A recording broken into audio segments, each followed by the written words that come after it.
Today I'm gonna do a quick review on the E-YEEGER mini dash cam. I picked it up on Amazon for $29. Now for the price, it's a very good camera. It's not superb, but for the price, it's really good. Now it does come with a 32 gigabyte SD card. I went ahead and upgraded mine to a 128 gigabyte one. Whenever you put a new SD card in it, you're gonna have to format it. The camera will tell you by voice that it needs to be reformatted. So to do that with the new SD card in there, all you do is press the power button once and it will start reformatting it, and after it's done it will let you know and you're ready to go. You're ready to record. Now what I really like about this camera, it records in 2.5K, so that's around like 1440p and 1080p. I chose, on these videos I'm about to show you, I chose to record in 1080p since it's less space consuming and you can record more clips in that one SD card. Now if you want to go 24-hour recording on this, say like you turn off your car and you're not in it and the car's off, it will continue to record, but you need this extra kit right here and you will have to buy that separately. I think it's like $40 extra or something, or it might be $40 total with the camera. I can't remember for sure. But yeah, you have to get that kit for 24-hour recording. Now, what I really like about this camera, which is a big plus compared to some other ones I've used, is the app. This app is super easy to use, and a big win is you don't even need an account. Whenever you download the app, it tells you if you want to create an account, but you can skip it.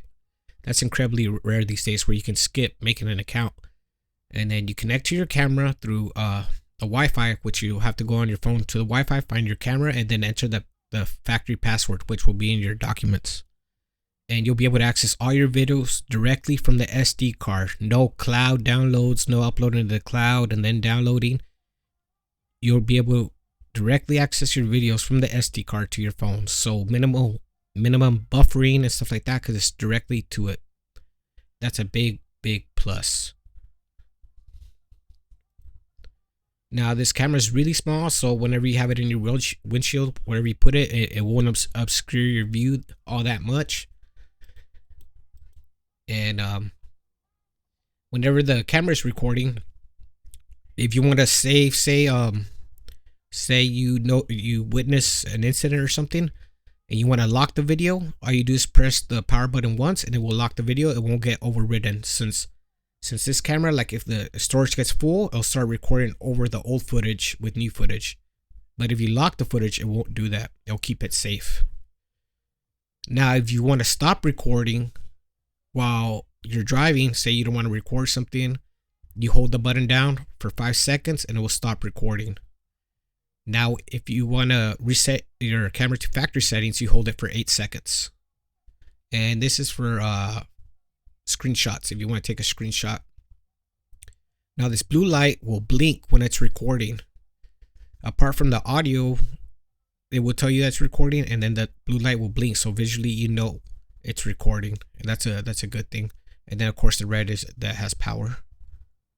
Now let's take a look at some clips of driving around town with this. Now remember, this is in 1080p, so you can record in 1440p, which will be better quality. I chose the 1080p for storage space reasons. Now you can see that 45 mile per hour sign. It was clearly visible.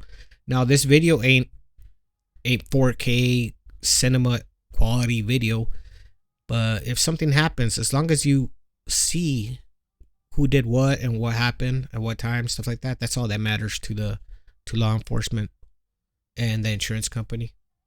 So it doesn't have to be super crystal clear. Now license plates, sometimes the camera won't pick them up, but it's a good thing to do to shut out the license plate so the video can capture it and the audio. Now this is in daylight, it's decent, it's good, it'll get the job done. There's 35 miles per hour, see, clearly visible. Now let's take a look at the night driving. Now this road is super dark. It's completely pitch black. If I turned off my headlights, you will not be able to see anything. Now this is with the low beams on. And then we switch to the high beams real quick.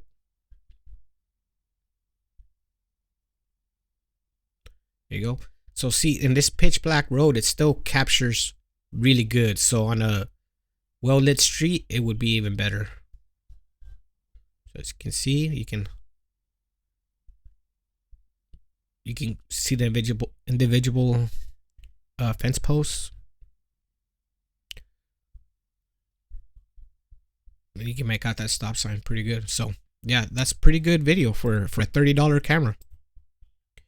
Now this camera, whenever you have it all wired in, it will start recording as soon as it starts getting power. So as soon as you start your car, it will start recording. As soon as you shut off the car, it will stop recording. Some cameras stay recording a little bit after you shut off the car. This one will completely stop recording when you shut off the car.